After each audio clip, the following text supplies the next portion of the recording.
Rock and roll. Awesome. Well, hello all, and welcome to the Mortgage Broker Builder Show. We may actually be rebranding this as the CEO 1440 Show, but right now, as of today, it's still the Mortgage Broker Builder Show, where we help mortgage bankers, mortgage brokers, and anybody in the mortgage space go from mediocre to better than average and hopefully fantastic. And this week, we've got a super special guest, and she's right there. Her name is Layla. She actually has helped me sell my last house and does a bunch of stuff. So we're going behind the broker with a real estate broker and agent extraordinaire. And we're going to talk about all kinds of things that are mortgage, that are house shopping, house buying, personal brands. And we're just going to kind of get started here. This is somewhat impromptu. And so we'll take it from there and we'll see where it goes. Layla, how are you? I am good. Thank you for that warm introduction and accolades. I appreciate that. I am good. I'm ready to kick this impromptu show off. So I'm a Post-it note person. Oh, nice. Goes all the way back to I have Post-it notes. I've used correction tape on a typewriter.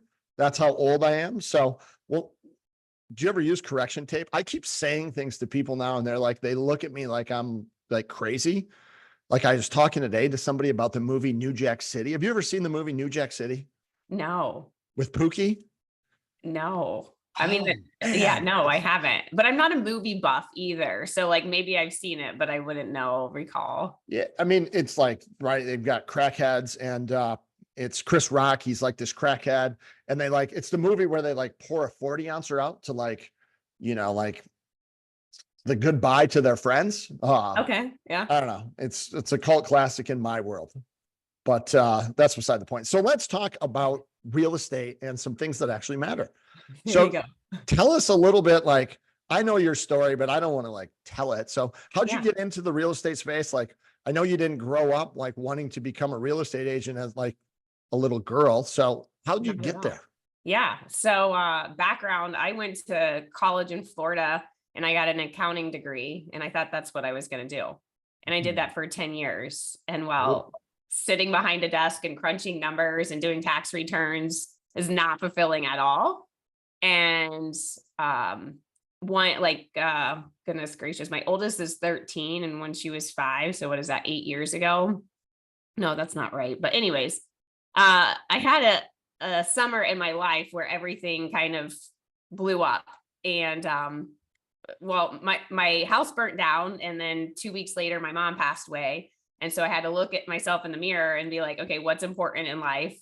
Do you want to be doing bookkeeping and tax returns and all this? Or do you want to be doing something else? And so I went down that avenue of exploring things. And my background is very much entrepreneurial. I always studied different businesses to see what made sense. I wanted to open up an ice cream shop on Harson's Island. And then I was doing the math, how many ice cream scoops would you have to possibly do to make a living? And I was like, how does anyone own an ice cream shop? This is terrible. So one day I just light bulb went on and I was like, I think I want to become a realtor. And I said to my husband, I think I'm going to become a realtor. He's like, okay. And I signed up the next week and went to school in Flint for 40 hours, Monday through Friday. I studied that weekend. I went and took my Michigan real estate exam and got licensed and hit the ground running. And that was 6 years ago. So that's how I got my start. Well, I think that you said something interesting there. And change often happens when the pain of staying the same is greater than the pain associated with the change, right? So this just staying the same, right? And you see that in all kinds of entrepreneurs. There's usually a catalyst that pushes you over, right? You had, a house burning down, tragedy with your mother, that's just, oh, what the hell else? How much worse can it get?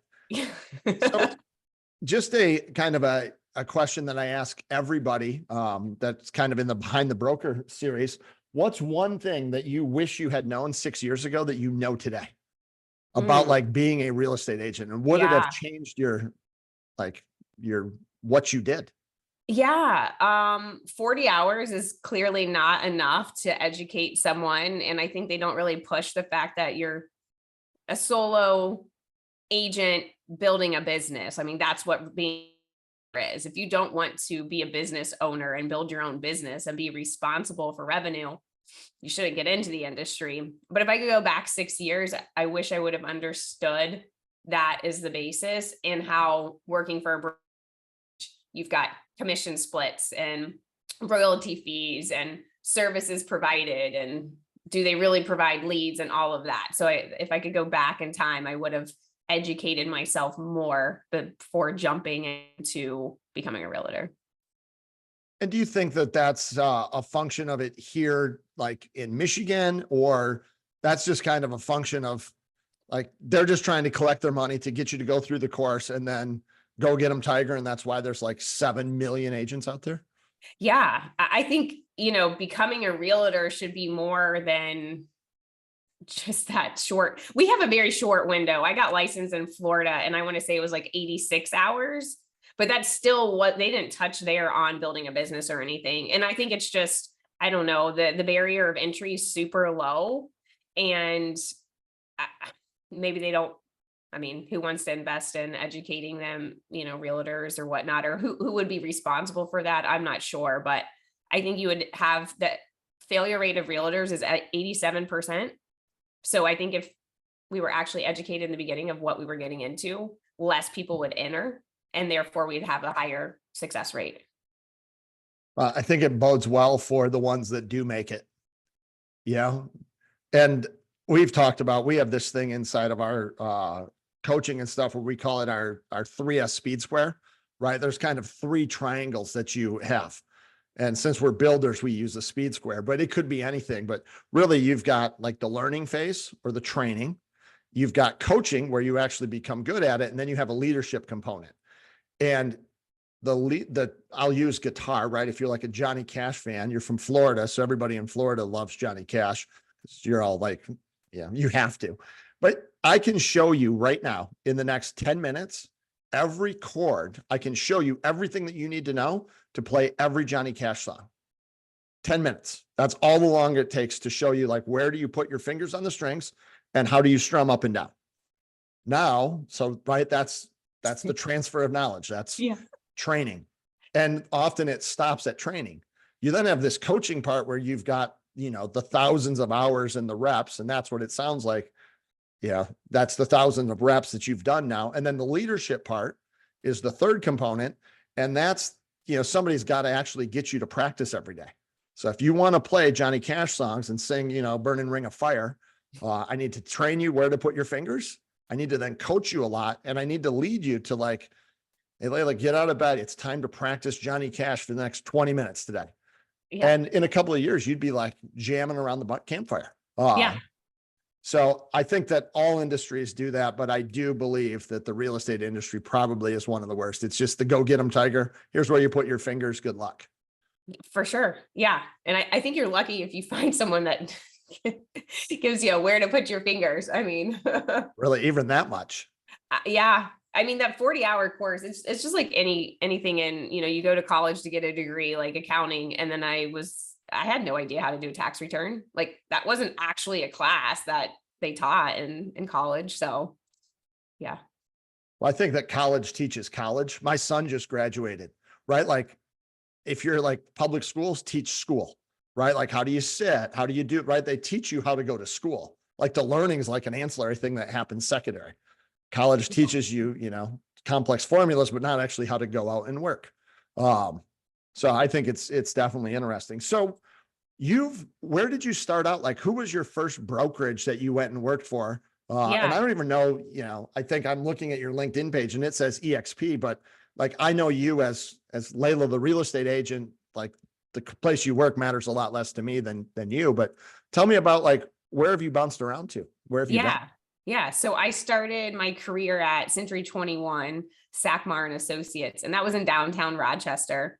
And I actually only interviewed at 2 places because, again, that 40-hour class didn't teach me that I should have been interviewing and building out my Excel spreadsheet to compare all the different things. Like, are there desk fees? Do you get free printing?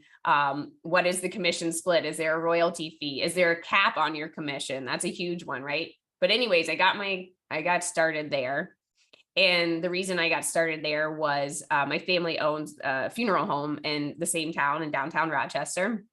And Andy, the owner of Century 21, had been in business for 40 plus years. And so if you look at anyone that's been in business in a small town for 40 plus years, they've got to be a decent person, right? They've got to be doing things right, connected to the community, they care, or they wouldn't be in business that long. So I got started there, and it was a really good place to start because Andy would be in his office every single day. And what I did is I had one child at the time. I would drop her off at school at 8 o'clock in the morning, and I would go into the office every day, and I would be there from 8:30 till pickup time at 3 o'clock or whatever. And so I would just be there learning, watching YouTube videos, coaching myself. Top producers would be in the office. And you have to remember, there's probably 50 agents registered at this office, and I would see the same 5 top producers in the office. And Andy would be in his office. So I could just walk in there at any point in time and say, hey, Andy, I've got this scenario, I've got this question, and I could call him at any point in time. So that's where I got started. And I spent 3 years there. And then, I mean, it's kind of a funny story if we want to go down. I started exploring, and that accountant in me, I built out an Excel spreadsheet, and I went and I started interviewing at different brokerages. And now I knew the questions to ask that were important to me, and I knew what to put on here. And at the end of the day, you're the only person bringing in business in your real estate, as a realtor. So you control your income and you control your expenses. And that accountant and me were like, okay, if I were to do 5 million a year for the rest of my career, where does this make the most sense for my family? Where am I going to put the most money into my family's bank account to pay our bills? So I did this, but then we, as humans, are loyal and we like comfort. And so I was like, oh, I'm not going to do anything. I'm just going to stay where I am. I'm loyal to my broker. And then I had a dear friend, Nikki, went and talked to another top producer in the office. And he's like, you should go talk to Layla. So Nikki comes to my office. She said, hey, I'm looking at other brokerages. Can you help me? I know you have this Excel spreadsheet. So I was like, yeah, I sat down with her and I was like, basically like, Nikki, you're an idiot if you don't leave. Like, you're costing yourself a lot of money. You should go elsewhere. And then I kind of looked at myself in the mirror and I'm like, wait a second, if I'm advising someone the same thing, how could I not take my own advice? So then Nikki and I jumped ship. We left Century 21 and we joined EXP 3 years ago. And I've been with them for 3 years. And I icon there. So it means like I'm among the top 2 to 3% of the 89,000 agents. And I do enough transactions to earn my cap back. So that is my history of brokerages. I haven't hopped around a lot. I thought you were on at least your third, but you just keep rebranding, right? Like you're rebranding yourself, but staying at the same company. Yes, I rebrand. And it's like, I mean, I don't know, maybe realtors get the brand right the very first time they try, but in the 6 years I've been a realtor, I've had another child. I've switched brokerages. I've moved a couple times. I've learned a lot in 6 years. And you're kind of just, for me, I'm just keep redefining until I get it where I just am in love with it. But we kind of change our vision and our love. So I continue updating my brand. Well, you touched on a bunch of kind of little nuggets there. Thing number one, right? You're building a personal brand. And I think mortgage people can learn a ton from the real estate space in that this is a new concept to us, right? Like people worked at Loan Depot and then they were always secondary, or they worked at Rocket or wherever they worked and their brand was secondary in the lending space. Well, now with, the advent, it's so easy to get in front of thousands of eyeballs. I can post, myself, I make fun of you about, I can post something about gluten-free, in gluten-free to be in Oxford. And, but you can get in front of hundreds of eyeballs and that's you building your own personal brand. So, and agents have been doing that for years where it's a new thing in the mortgage space. So I think it's great that you keep redefining yourself. And, I don't know that Mr. Beast or, some of these people like online, like, I don't know that when he was 14 posting, I don't know that he was the same Mr. Beast that he is today. Right. So, right. Yeah. We all evolve and get better. And then you mentioned something else. I talk a lot about being the CEO of You Inc. And you, right? Like, but you, and you mentioned it there is something that you would like to learn is you wear a lot of hats as a real estate agent. You're the CEO of, you're the chief accounting officer. You're the chief marketing officer, chief sales officer, chief everything officer. Yeah. And you have to juggle amongst those hats. And you're also, right, you also play chief mom, chief wife, chief dog groomer. You've got all of these chiefs that you are, and you've got to figure out how to get them all in there. Um, For sure. It's it's, it's a, it's a challenge. Speaking of dog groomer, I'll be right back. My dog is constantly scratching at the door, and I don't know if you're picking up on it, but I'm gonna let my dog in so I don't have to hear this the whole time. but we do not hear it. So I will just fill random time here. Well, we'll let Layla go back and pick up her dog. There we go. There she is. Now dogs are one of those things that sound like a good idea when you're getting them. And they're filled with a lot of regret, I believe, after the fact. They're a lot of responsibility. Whenever someone says, "Oh, I think my kids have been asking, they really want a dog," and I'm like, yeah, it's like a toy, you get the kid a toy and it's cool for the first couple of days and they're playing with it. And then they're like, oh, on to the next thing. Yeah, we just got a kitten. It's pretty good until it's right, like jumping on beds at midnight. And scratching and yeah. Yeah, and it will for sure poop in places and do things. Uh-huh. So I have a question for you. Yeah. This was something that you had asked me. I don't know, we were talking a couple weeks back, but about sales, Yeah. right? Like you said, with kind of the changing landscape out there, that you now are getting shopped for the first time ever. Really getting shopped. And I thought it was interesting. I made a social media post on it, but tell me about that a little bit. Like the world's changing for you guys and you're now being, asked to do different things. Like, how is that? And what's kind of really happening out there? Yeah. So one, I think it speaks to where you're at in your business, that people that don't know, like, and trust you or refer to you are seeking you out, really. So that's kind of where year 1 through 3, it was all sphere and referrals and, that type of thing. And then year 4, you kind of just, your past clients now start recirculating and things like that. And more people are recommending you. And when you get recommended by someone that already knows, likes, and trusts you, they just transfer that to the person. And so it's very often you're not really getting interviewed. You're there to serve the purpose. And now, people are finding me on Google. They're finding me on Realtor.com, on Zillow, on wherever they're finding me. And we have no real connection, right? Or, oh, you sold a home in the neighborhood, so that gave you, a point, but we've got all these realtors mailing to us and online, and now you see all these discounts and different things. So I think people are getting more exposed. And then I'm also getting the opportunity to interview for jobs that I would have not interviewed for in my first couple of years in the career. And so now people are really shopping.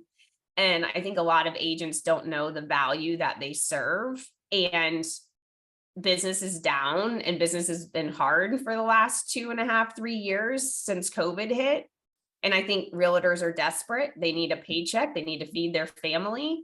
And so now people are, giving discounts or doing different things. And so I'm just now in the position for the first time that I'm having to, mustered up more sales skills and more, I can't just walk in there and wing it, if you will, on a sales presentation. It's like, you got to get your stuff a little more dialed in, get your shit together, Layla, if you're going to be battling it out with realtors for listings. Yeah, I think it's a unique problem to have. And you always in business where you just swap out your problems. Your problem before, right, where you sit today, 3 or 4 years ago, like you're where you were hoping to be. Like, oh, if I could just have people just randomly call me out of the blue that don't know my mom, or weren't friends with my mom 20 years ago, or, like a connection. Like, Yeah. oh, if I can just get my business to that point. Well, you get it there and then it's like never as cool as you thought it was going to be. So I think that you're in a good spot, and right, new problems are good. It's better than just having the old problem over and over. And I think that for the first time as I see real estate agents a lot and talk to a lot of them, you always kind of had this thing where before you had one thing to sell, you sold like, a great listing presentation, you sold how you were going to sell the house, and you never really had to sell what your commission was going to be. Yeah.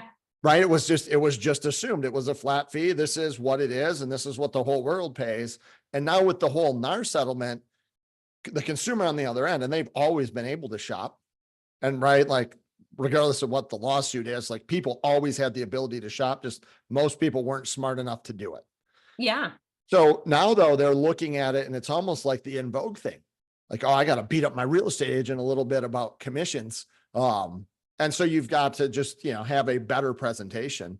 But I think that, in the grand scheme of things, if you do a really good job, like, and I know that you've said like, oh, I'm going to hold my ground on this. Yeah. And I think that you deliver the product that you can. And people that are cutting corners, right? If they're going to cut corners in their commission and what they take, where else are they going to cut corners? Well, I mean, that's the thing. We're running a business and we have expenses, right? So if you're like, hey, yeah, I'll do it for less money. I always say, okay, but are you hiring the professional photographer? Because realtors still use their iPhones to take shitty pictures. And it's like, you get what you pay for in life in general, right? You go buy a couch for $200 or you buy a couch for 2,000, which one's going to last the longest and withhold the kids jumping on it and the dogs and the cat and everything else. So yeah, the landscape has become interesting. Yeah, it'll shake its way out. It always does, right? You Oh, have yeah. these ebb and flows of change. Yeah, we'll see. What are your thoughts on I see mortgage brokers now going out and getting licensed, and I see real estate agents wanting to become mortgage brokers. Like, do you have a ton of bandwidth to go out and learn something completely brand new and you're like just trying to be a good agent? Do you have an extra 40 hours a week to set aside to like learning how to lend also? No, I feel like I am constantly going to learn to be a better realtor, right? Like, do you want to go to the dentist who also decided to become a hairdresser or an ophthalmologist or whatever? Like, when I was getting married, I hired the lady that puts together the Wedding planner. the wedding planner. There we go. So my thing is always you hire the person, the professional for the job. I want to hire the person. So for home inspections, here's the perfect one. I'm talking to a client and I'm like, hey, some home inspectors will inspect your septic field and your well. But I know this guy who all he does is septic and well, and he's been doing it for 20 years. So who do you want to hire to inspect something that's $20,000? The guy that's all he does, or the guy that's like, yeah, I can do it all. Like, no, hone in on that. So I think it's the scarcity. Like, why would a mortgage broker have to go out and become a realtor, a mortgage person? It's like, because they don't have enough income doing what they're doing. That's why they need to go pick up another profession. And maybe that's not true, but that's how I see it. And I think they should double down on what they're doing versus going and get licensed doing something else. Yeah, I mean, we always are chasing shiny objects. It's what we like to do. Like if humans were bass, we would all be, like, right. You go fishing and you throw like this shiny lure in front of them and they just can't help it. We would all be extinct, right? We would be outfished. We would all get caught because you throw a shiny thing in front of us and we can't help but bite on it. Yeah. But I'm with you there too. It's so hard just to be really good at either of those things. Yeah. And you only have a certain number of hours in a day. Like, yeah, double down on what you already know. You've got 6 years, which would be like, it's a master's degree in realty. Like, why go and take a step back? But I do see it happening a lot, and people thinking that it's easy, right? Loan officers underestimate how easy it is to be a real estate agent. They're dumb. They're stupid. They have no idea. Stupid agents. And agents, right? They think the same, where at the end of the day, they're both really freaking hard. Yeah. And, 10-20% does like 80% of the business. Like, oh yeah. get into that bracket and things will get way better for you. So anything that you're seeing out there, from like people you talk to, clients every single day, like, is there a common trend that you're seeing? And our market here in Michigan, I would say, is pretty consistent with the rest of the world in that we have, not a lot of inventory, probably more people shopping and looking than houses that we'll have for years. Like, are there any consistent things that you're seeing out there that's reoccurring over and over? I will say the market this year is wonky. Like, I was just at a Tom Ferry event yesterday, and I mean, that's just how we've described this year is wonky. I will say this, buyers, just like everything in life, have become lazy. Like when I bought my first house, I painted my first house. Did you paint your first house like inside? Did I paint? Oh, I did all kinds of things. Yeah. I was the maintenance man, for all kinds of things. Oh, I painted, you Yeah. name it, I did it. Yeah, for I sure. seal coated my driveway, wrecked a pair of shoes. Oh, I spent wow. $100 on a pair of shoes to seal coat my driveway where it would have cost 150. Like, totally dumb things, but I did it. Yeah. And it was like, hey, it's just part of it. Like I'm buying a house. I'm going to make it my own. It's going to probably require a little bit of work. And buyers today, and I think maybe it's a society thing, someone was, pointing out to me, want it done for them. Now, whether it's because of social media and HGTV and the glamour of these perfect homes, or they're lazy, or they don't have the time, they don't have the wherewithal, or they don't have the cash. I also think it might be that, like they're saving up enough money for the down payment and closing cost. They don't have the cash, but paint's not that much. And I say this because you'll see houses that are totally fixed up and move-in ready with like white pretty kitchens and ready to go. Buyers will come and pay over what that home is worth and willingly put down an appraisal guarantee of $22,000 or $50,000 or something insane. And it's like, okay, but that money you're coming out of your pocket, if you would have just bought the home under appraised value, you put the $20,000 into it, you put the sweat equity into it, and now you have this asset that's worth 400,000 and you got 50,000 of equity. Like, I don't know if we're just not educating enough for people to see that, or I don't know what it is, but I can just tell you that a move-in ready house sells pretty quickly. A house that needs work is going to sit on the market, and it's almost becoming where the only people that will do that is an investor will come in and flip it. So I have a question for you that this brings up like lots of little threads I can pull on. Like, if you guys don't, like, we'll get all the like links someplace to like follow Layla and see her stuff, but you're always posting like, top this, top that. If you're selling your house, so you're saying like the prep on selling your house is going to get you way more return than what like the cost that would go into it, right? Like painting, staging, doing those kind of things. Yeah. How much faster? Let's say you've got a $400,000 house Yeah. and it needs $20,000 of work. Mm-hmm. How much quicker does that house sell? And for how much more if you put the 20 grand in? And keep in mind, right, it's painting, basic landscaping, like, what the Yeah. 20 grand doesn't get you that much, but it gets you a lot. Yeah. What does that yield you on the backside? That's a great question. Okay, let's kind of break this down. I wish I had a statistic, but it's so hard because, you'd have to like take two houses that are the same in the same neighborhood and do one, right? And do Just give me one. your gut. I'm not asking, like, nobody fact checked. We're online. You can say whatever you want. It becomes facts once you post it, whether it's right or wrong. That's how it works, right? Yeah. Okay. So 85% of all facts are accurate 25% of the time. yeah. Okay. So one house in this neighborhood I just sold for like 442,000. And it was decent. It was move-in ready. I don't think it was nearly as updated. And then my clients took a house and, they were handy. So I think they were able to do a lot themselves, but it was painted. They had the LVT, flooring in there. They updated the bathrooms. The kitchen was nice, nice yard and everything. And I listed it at 450. So just over what the other house had sold for a couple months prior. And that house, I want to say I closed it at 487. So someone was willing to pay from 450 to, 487 on that. You're definitely getting your money back, and you might even be, getting a $10,000, $20,000 more, maybe even more. Yeah. Yeah. I mean, the way that a house shows is, and I'm not, right? Like my wife is very big into house. Like she's always like, one of her pastimes is like surfing realtor.com. Like I look at some things like she's just, she knows every house that's listed, when it goes listed, who's listing it, what the bathroom looks like. We'll be driving places and she'll, oh, that house over there, they have a purple bathroom in the downstairs. Like, oh, okay. But I think that it's interesting. And there are some really cool programs out there. And I know you've asked me before about some bridge loan programs.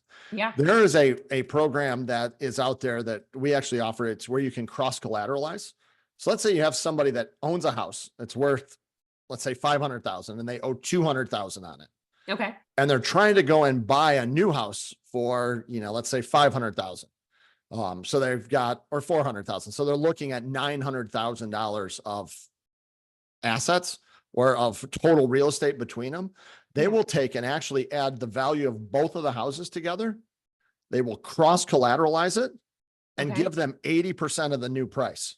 So let's run that number real quick, because we've talked about this, and I've got, a handful of people right now that are at the stage of life of downsizing, and they're going to sell their house that they lived in for 20 years. It's, probably in good condition, maybe not perfect condition, but they want to downsize. And I've got two scenarios. Either they're still working, so they have that income coming in, or they're retired and they don't have the income coming in. And our market's so fast moving, contingency offers aren't really a thing. So, all right. So now we're going to downsize from their 500 and we're going to go buy the $400,000 ranch. And yeah. So I'll do the math here. Yeah. And again, right, like but they've got their $500,000 house. Yep. And their new house is 400K. Yep. And they don't have 400K sitting around to buy it cash. No. If they had that, right, then like in a kind of so they've got 900,000 of real estate. Yep. You can get up to 80% of the total value. So that would be 720,000. Okay. So, and let's say you still have to pay off their existing 200,000, or they'll actually do some of these in a second lien position. So they could leave their 200,000, but that gives them 520. So the way that these programs work is you could go and buy the new house for 400,000 cash. And if you wanted to take 20 grand of that 520 and actually do some renovations on the old house to stage it, yeah, you can do that as well. So you could stage it, do your prep, move into your new house. Yeah. Granted, these programs aren't super cheap. Like you're probably looking at an interest rate, it's high nines, could be 10%. It's going to fluctuate where the market is. Yeah. You're going to pay a few points above where the prevailing rate is. Okay. But it gets you into the new house. They don't look at income today. They look at, would you be able to qualify after you sell your existing house? Okay. And it gives you money to stage the old one. So if you do need 20 grand to like stage it, do those kind of things. Yeah. And it's called a cross collateralization bridge loan. Okay. And it's ideal for, the right Yeah. person. And if you look at what's happened in Michigan over the last year, we've seen home appreciations. I think it was somewhere like 9% is where, so if you just move a year early and your interest rate's 10 and you see 9% rate of return on the new property, you're like breaking even. It doesn't cost you anything per se. Right. So there are really cool programs out there. And I just think that a lot of people just don't understand how it works. Or they think that they have to do the bridge loan where, they're going to give you 75% of your trailing, property. Yeah. And you use that as a down payment for the new one. Then you've got to qualify for a whole loan. Like there are different ways to do it. You probably can't get it from your bank, right? I can't go to Chase Bank's not offering this, but brokers have some unique opportunities and some different programs that they can leverage. And cross collateralization is just a big one. And we are seeing a lot of people downsize today. Yeah. It's happening more and more because people think, well, if I can dump my house now, I'd maybe like to live in Florida in 2 years, but let me get rid of it now. Well, it's at the highest it's ever been. Yeah. Yep. Yeah. What are your thoughts on appreciation? Are we in a housing bubble? Supply and demand. I mean, there's just not enough supply, and I don't foresee anything changing. Like, the interest rates being, I don't know what they are today, 7%, on a conventional, give or take. I think there are so many people that 3 years ago, 4 years ago now with COVID that refinanced when interest rates were like 2, 3, 4%, that there's so many people in that bubble that they're like, well, how could I give that up? Or my payment would be double. And because of the homes appreciating so much in that 3-year time frame, it's like, well, I'm leaving this house to go buy like the same house, so that's not happening. So I've been saying, like, for the last year and a half, 2 years, people that are divorced, death, relocating for work, or maybe 2 people are getting married and they're selling their first time homes to buy their, next home. Those are really the only people that I've had coming to me to sell. It's not like, oh, hey, I just decided today I want to sell, or downsizing. That's the other thing. So you don't have, I mean, it's just a small percentage of the population.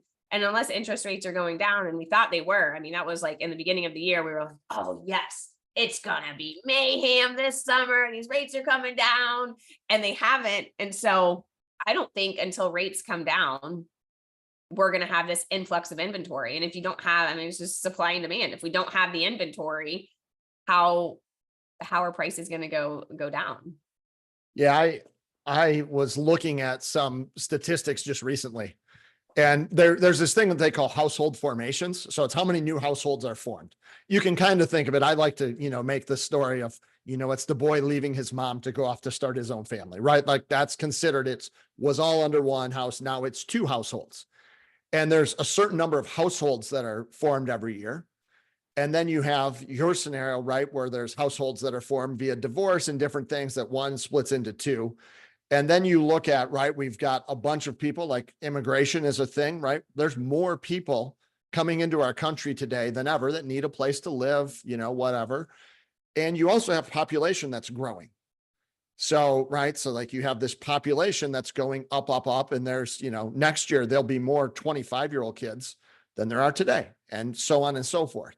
So you have this thing where it looks like there's about a demand for 3,000 units, right? Like we need 3 million units every year, just to keep up with those things. Yeah. And if you go in and look at like builder permits, builder sentiment, like they're going to produce 1.5 million. So you've got a difference of, it's half 1.5. Yeah. And even if you go with the really like, aggressive numbers, maybe they build 2 million units. Yeah. And that's bringing in now multifamily apartments, those kind of things. We're creating 2 million doors and we need 3 million. So there's 1 in 3 people don't have something.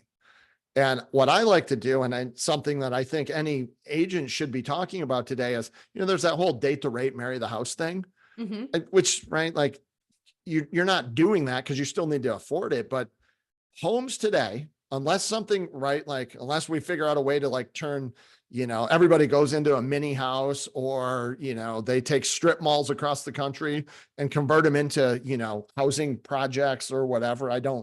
They do tent encampments, right? Like they're big out on California. You have tent cities, but people don't actually want to live there.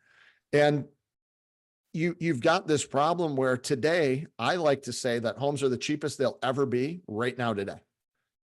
And so if you are in that situation where, right, like you've got 4 kids living in a 2-bedroom house and you're not moving because you don't want to, upset your 3% interest rate. Yeah. That house that today you'd be getting for 400,000, next year at this time is going to cost you 460. And even if rates come down, you're still paying 460. Yeah. And then the next year it's going to be 530. Your down payment went from, 80,000 to 106. Like it's just, you're trying to catch a falling knife. So, and that's on you guys as real estate agents to get out there and let people know, like, homes are the cheapest they'll ever be today. And if you're waiting for rates to come down, it's you and 4 million other people. Yeah.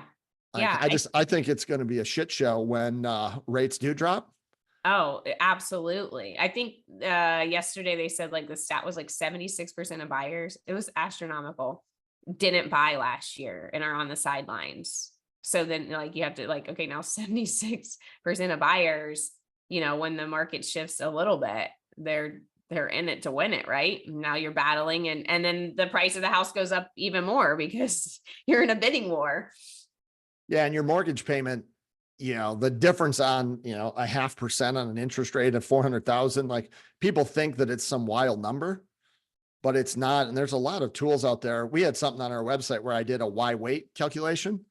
Even if you look at like 7%, a 7% rate versus 5%, if you get 7% appreciation, like it literally saves you like $40 a month and you lose like 30 grand or 40 grand in equity. So people need to be out there. If you are in the market to buy a house in the next 2 years, it will not get any cheaper than it is right now. Yeah, no, I agree with that. Yeah. So we need to be screaming that from the rooftops. And maybe people will listen, or they just like the suspense of, having their wife get all excited about buying a house and then losing it to a bidding war and then crying and, all that stuff. Some people enjoy that drama. So what else do we got here? Loan programs, downsizing. Yeah. So kind of touch on downsides. I want to touch on one thing that we were talking about like preparing your house. I am a firm believer on staging every listing. And sometimes people will say to me, why are you even staging this? Like I sell houses I don't discriminate like at all. My heart is I want to help everyone that comes to me. Like I truly believe like God brings me people to help. And like part of the reward of helping everyone and giving all I have is that he'll give me clients that need a $150,000 house and then clients that need a $1.4 million house. Right. So I like service everyone. And I think every home deserves to be staged and should be staged. And I'm not talking about virtual staging. Recently, I had somebody like, you're using AI staging. And a realtor chimed in. She's like, actually, no, this like she stages. So I rent a U-Haul. I have a staging assistant that I pay. We go into my basement that looks like a Home Goods. We load up the U-Haul. We go there. We unload everything. We set up the furniture, artwork, end tables, lamps, accessories. It's not like, it's not a professional staging, if you will, because that's not my profession, but for me, it's a service that I can provide and include it in part of my, listing fee. And the house shows so much better on photos. It shows so much better when they walk in because they can envision, like sometimes people are like, I want to buy the couch, but it's not for sale, it's staging, right? But it's like, oh, you can fit a full-size couch there and a table for 4. And oh yeah, a king bed could go in this room as opposed to walking in and be like, oh, this is kind of small. It's like, wait a minute. No, there's a king bed with 2 nightstands. So we talked about, getting it ready. And I think an important thing for people to do is, and the virtual staging, one, you can tell in photos and like, maybe it gets someone to go there and look at it, but then like, how disappointing is it to go to a house that's perfectly staged in these images. And then you get there and you're like, oh, but where's the furniture? Like, can I envision myself there? Can a full couch fit there? Can a king bed fit there? And so I think that is something more realtors should be doing for their clients is staging or bringing them affordable stagers. I remember when I first got started, I got this outrageous staging quote. And I thought, gosh, like, why on earth would someone pay? It didn't make sense. So then about 6 months ago, I started calling around and getting quotes. And I found a company that it's Fox Design. I'll shout them out. They will come in and stage the living room, dining room, kitchen, master bedroom, master bathroom, right? Fully staged with furniture, artwork, accessories. It's 2 months that you can have the staging stuff. They don't nickel and dime you. I hate people that nickel and dime. And it's like $1,900 or $1,950. It's the best $2,000 anyone could spend on their house, staging it. And I don't think enough realtors push that for their clients. I was just thinking, right, you go to like Aaron's rental and you just rent a whole bunch of stuff and you stage it. Right. I was just like, there's a side hustle there, right? You can just do this rent, go to like, those places they'll give you like the first month for free, right? You just go in there and get a whole bunch of stuff and you bring it to your house. And then, I think that is super, it makes all the difference in the world. I know that, when you go to houses, if you see things that look dirty, you start making initial assumptions. Well, if this is dirty and they're trying to sell the house, like how much worse does it get after? Yeah. Like what's the real problems? Because we all know that people hide stuff. No, I think that is great. And I know that you do it right. Like you make people like clear out their house. You're like, little a bit militant. You're like, you got to get this junk out of here, rent a pod, get your crap out of here before we do anything. But like they're Yeah. paying you to sell the house for top dollar. So Right. I mean, they hired me to be the professional. So that house that I gave the example of that went from 450 to 487. They were relocating for work. And the house looked great. They had totally updated and everything, but they were already moving and renting in a new location.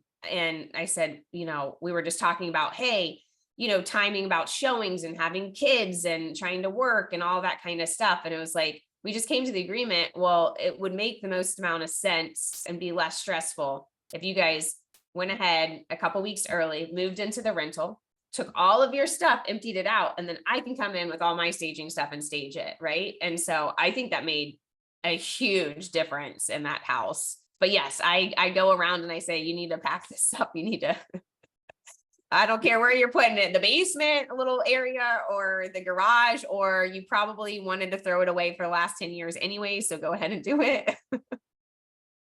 yeah, it's, you only get one chance to make a first impression.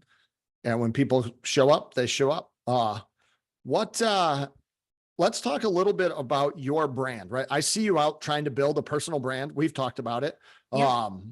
What's kind of your mentality there? What's your thoughts? How important is it? Like, what are you trying to do out there? I know you're all over online and Yeah. Yeah. Luckily when I first got started in real estate, I knew like I was running with like Modet's real estate. So like I knew to anchor my name because my family has funeral homes in the business. And so that name was recognizable already. And then just kind of evolved. So it was like Modet's real estate. And then I did a team for a short while. And I wanted to be Dream Home Collective. It wasn't someone's name. And then we dissolved that team. And then I was like, you know what? Let me combine the two and do Modet's Dream Home Collective. And so I've just been building off of that. And I've always been black and white. It's very like, for me, just, I don't know, those two colors are very neutral. They can be luxury. They can be just standard. And then I always wear a red, I have like a photo, my headshot, which so many agents don't have professional headshots. So I don't know about mortgage. I don't look at, but everyone should have a professional headshot and you can use it on everything. So it's like you spend $300 on your headshot, but yet I've used it, I don't know, 10,000 times or something. So, do that cost breakdown. Anyways, there are realtors who will disagree on this. So not only do I have a name, so it's Modet's Dream Home Collective, you'll see me in my red dress across social media platforms. I also put my picture on my business cards, on my for sale sign, on my open house sign, on my directional for sale signs. Because here's the thing, if you're driving down the road, how many times you see real estate signs? All the time.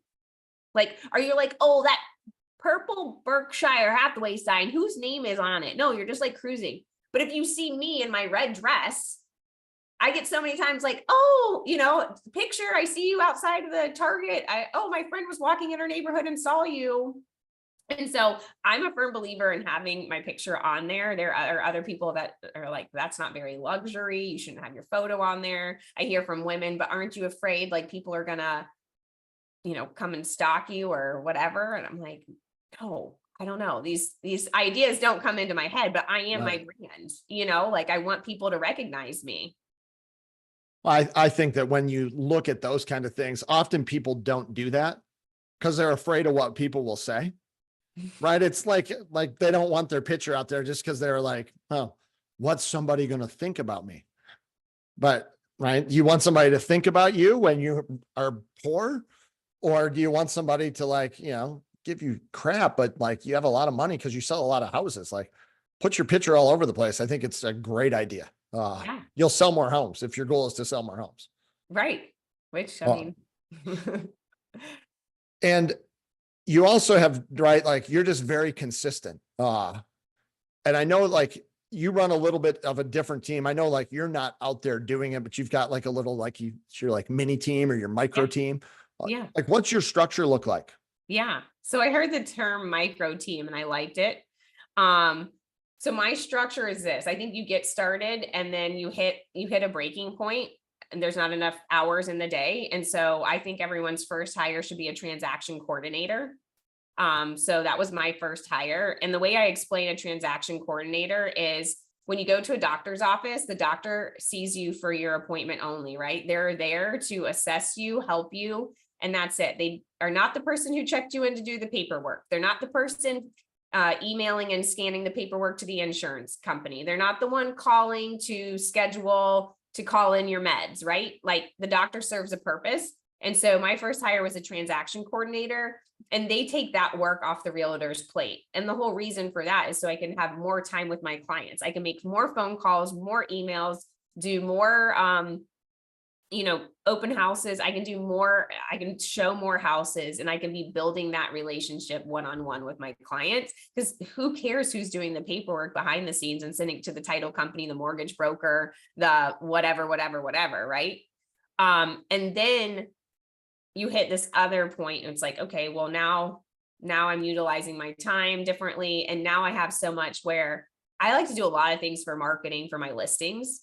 And it was just to the point where, I don't know how many, I'm going to say I'm about to have 7 listings right now, something like that. And I have so much that I do on a daily, weekly basis for my listings that I couldn't get it all done. Or I felt like, I was having to spend too much time doing that. And so then I brought in a virtual assistant. So my virtual assistant is the one who is making sure, I like say, this is what I want done, and then he executes it. And that's it. That's the key about consistency. I think so many times people are like, I don't have enough time to be consistent.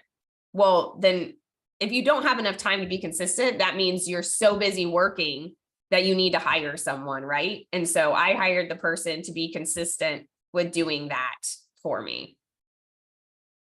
So that's my micro team. And then I have a staging assistant who luckily I can just kind of, hey, I need you for a day here and a day there. And so she's not on my books all the time too. So I think there's so many options out there for realtors to hire the right people. And I did try a team. It wasn't the right fit for me. I like interacting with my clients. I like having those calls. I like going on showings. I like open houses. So I try to give away all the stuff that is not client interacting. That's my strategy. No, I think it's great, right? Like as you have either time or money, and hopefully as you make enough money, you can buy back your time. And it sounds like that's right where your business is at. And if you can't, and you're just busy all the time and you have no money and you're busy all the time, then you're doing something wrong. Yeah. You're busy doing bullshit. Yeah. And you and we're in the midst of, we're going to do a first time homebuyer course. Yeah. We're going to like bring it big time. We're going to do a virtual first time homebuyer course. And I think that this will work in any market. And I see a lot of people out there that are just uneducated. What's kind of the biggest thing that you see as you're interacting with people day in, day out, just like a niche of the market that's just missed? People they just miss it. Is it first time home buyers? Is it those people downsizing? Like, is there a market out there that people are missing? Is there, I don't know if they're missing it, but I don't know if they're best serving those. For like, I love a first time home buyer. I love everybody, but I love a first time home buyer because I get to take my 6 years of experience walking in and out of homes and attending inspections, because I attend those and I attend the appraisals and I attend the closings. So many agents don't, but I like working with them. And I think what's missing is pairing first time home buyers with agents who like working with first time home buyers, because it's all about educating them. You're going to walk them into a house, and I'd rather show them 20 houses and educate them and get them into the right house than it be my goal to, on the first, outing, show them 3 houses and be like, you should write an offer on this one. No, like I'm going to walk them through it and I'm going to point out like, oh, see the white stuff on the basement wall, that's from moisture crystallizing or whatever, or it looks like the staining over here looks like water, or, this could be blah, blah, blah. And you're just like educating them on what they should be looking for. And, they don't know, they're first time home buyers. They're either leaving their parents' house or they went and rented for a year or two, probably had a shitty landlord, didn't have to know anything about maintaining the property. So yeah, I think that I'm excited for a first time home buyer course. I wish more realtors would educate themselves in whatever that space is that they want to perform in and serve clients better. Yeah, I'm excited to do it. I think it will be fun. And I think that we're really going to add a tremendous amount of value to the people that come through there. And our goal is not just to get somebody a pre-approval. It's to actually help them ultimately become successful homeowners that then in 3 years can refer somebody back to you because they have a friend and it was such a great experience. So Yeah. definitely playing the long game there. For And sure. I think it will just be fun to do. Yeah. Yeah. Well, I think too, like, the goal is like, if you're thinking about you're renting right now and 2 years from now, you want to be a homeowner, it's like, okay, well, let's have those conversations of what do you actually need to be, to buy your first home? How much money do you really need saved up? And then again, like educating people. And I don't do this a ton because it's kind of like the balance, but I would love, like, we don't teach our children anymore, like, hey, this is how you should account for your money, and this is how you should budget for your money and things like that. So I think that's an underserved area in our world and our market, Yeah. And a lot of it, right? Most people's home buyer education starts when they sign a purchase agreement. And then, right there, they have a 45-day, very stressful experience trying to, right? Like you're trying to get educated via a fire hose on Yeah. all the stuff that you need to do. And in today's world, right, they've been chastised since the time they were little about asking stupid questions, or you ask a stupid question and you get bombarded on. So people now they've gotten to the point where they're afraid to ask questions. They're taking it all in through a fire hose and they're going to Reddit for their like knowledge. Right. It's a bad combination. So I think that we can provide something that's definitely better, for them there. What, just kind of in closing here, we're going on an hour. What would be like, if somebody was going to come to you, what's the 3 reasons that somebody like, why should I use you to sell my house versus, anybody else? Yeah. I am so committed. Like your wife likes to, we were at a meeting the other day. She's like a dog with a bone. Like if you say, I'm hiring you to sell my house, it's not one of those, I stick a yard, a yard sign in and walk away. I'm like, no, I shook your hand. I told you I'm going to sell your home and I'm going to continue from point A to point B. And I'm going to try every marketing thing in my power to get as many eyeballs in, on your house and get it sold. But the big difference between me and all the other realtors is that staging element, right? Like I'm going to come through and I'm going to tell you what you should do to prepare your home to get on the market, right? I'm going to walk you room by room and I'm going to tell you what items to take away. I'm going to bring that U-Haul in, or I'm going to say, hey, let's get Fox Design in here. You have the budget. Let's get Fox Design in here to stage a home. And depending on like the value of the home or whatever, and I believe so much in staging, I will go half on getting that professional staging company to come in because I know it makes that much of a difference. So it's like, would you spend $1,000 to personally stage your house? Yes, you should, right? So you've got the dedication, the marketing, you've got the staging, and then the experience and the communication. I think is why someone would hire me over, Joe Schmo who, and I think a lot of times people don't ask the sales history, right? Because like if you said, oh, I have an agent I could refer you who's been in the business for 6 years, and I have an agent I could refer you that's been in the business for 20 years.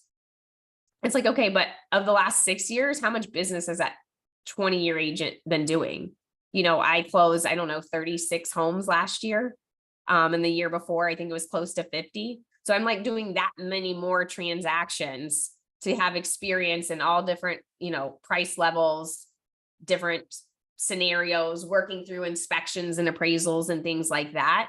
And I know the market. and what the market, how the market performs versus someone that's like, yeah, I've been doing it for 20 years and I'm to the point where, you know, like, I don't know, Aunt Susie wants me to sell her house and maybe Uncle Johnny's cousin wants to buy his first home and they're doing like 2 to 3 transactions a year.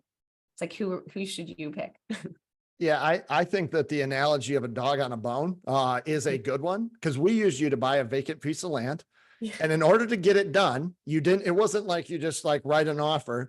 We wanted to split it. We wanted to buy it with a neighbor. So you, like dog on a bone, you went and negotiated with both our neighbor and the seller. You went to the city, you figured out how to get the land split. You got surveyors, like you did a whole bunch of stuff. And I don't know if it was like $500,000 or something. Like the commission was real, but it wasn't like you were getting paid. Like, you know, it wasn't like you were Ryan Serhant selling a $150 million thing in New York City, right? Like you did some work for your commission, but you did make it all happen. And there were a lot of moving parts, but me as the buyer, probably the one thing that I would criticize you on is you didn't tell me enough how much work you were doing for me, right? Like you were doing all this stuff and weren't tuning your own horn enough. Like, hey, I just want to let you know, I went to the city, I drove here, I did these 64 things for you today. Like I didn't know about it enough. Like that could be one just piece of feedback. Like if you do 10 steps, let people know like, hey, here's the 10 things I did for you today. Yeah. But you are a bulldog and you do a fantastic job. And that's why I think that this first time home buyer thing will be really fun. So this is great. Thank you for your time. We will get a bunch of stuff out there and social on the interwebs and do all that stuff, but it's always fun and you do a great job. And I know that you care about your clients. Like that's apparent every single day. So thanks for what you do. And anybody can learn from Layla. Thank you so much for having me. This was definitely fun. It like gets me all energized to talk real estate and strategies and what people should and shouldn't be doing. So thank you for having me on, and I'll see you when we do the first time home buyer. And you'll provide all the links for all the socials and whatnot. You can even provide my phone number and my email address, anyone that wants to reach out.